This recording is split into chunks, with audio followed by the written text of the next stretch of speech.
ప్రజా జీవనానికి ఆటంకం కలిగిస్తే కఠిన చర్యలు తప్పవని కృష్ణా జిల్లా తిరువూరు ఎస్ఐ సత్యనారాయణ రౌడీ షీటర్లకు హెచ్చరికలు జారీ చేశారు.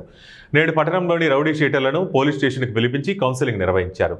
ఈ సందర్భంగా వారితో ఆయన మాట్లాడుతూ బహిరంగ ప్రదేశాల్లో మద్యం సేవిస్తూ అల్లర్లు సృష్టిస్తే సహించేది లేదని, వారిపై కఠిన సెక్షన్లు పెట్టి కేసు నమోదు చేస్తామని, రాజమండ్రి సెంట్రల్ జైలుకు తరలిస్తామని, వాటి వల్ల ఓ ఏడాది పాటు బయటికి రాకుండా శిక్ష అనుభవించాల్సిన పరిస్థితి ఏర్పడుతుందని హెచ్చరించారు.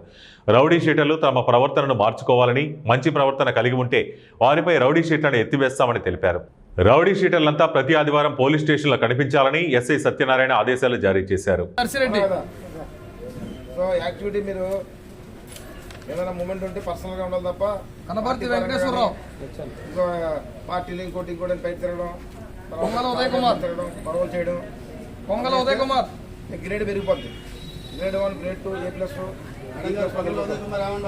దొంతుపోయిన గోపాలకృష్ణ, మేము అలాగే రేటింగ్ ఇచ్చేస్తాం. కోట నారాయణరావు, మిమ్మల్ని ఒక ఫైన్ డే గవర్నమెంట్ నుంచి ఆర్డర్ వస్తుంది. శ్రీనివాసరావు, రాజమండ్రి సెనతికి వెళ్తే 1 ఇయర్ పాటు బయటకు రారు. మెయిల్ పెట్టుకోవాలంటే హైకోర్టుకి వెళ్ళాలి. చాలా ఖర్చుతో కూడుకున్న పని, శ్రమతో కూడుకున్న పని. కృష్ణరాజు ఇంటర్వ్యూస్ కూడా ఉండవు. ఎవరైనా కూడా కలవడం చాలా కష్టసాధ్యంగా ఉంటుంది. అన్నమని జైల్లో ఉంటుంది రకంగా. సిద్ధు, శ్రీనివాసరెడ్డి, శ్రీనివాసరెడ్డి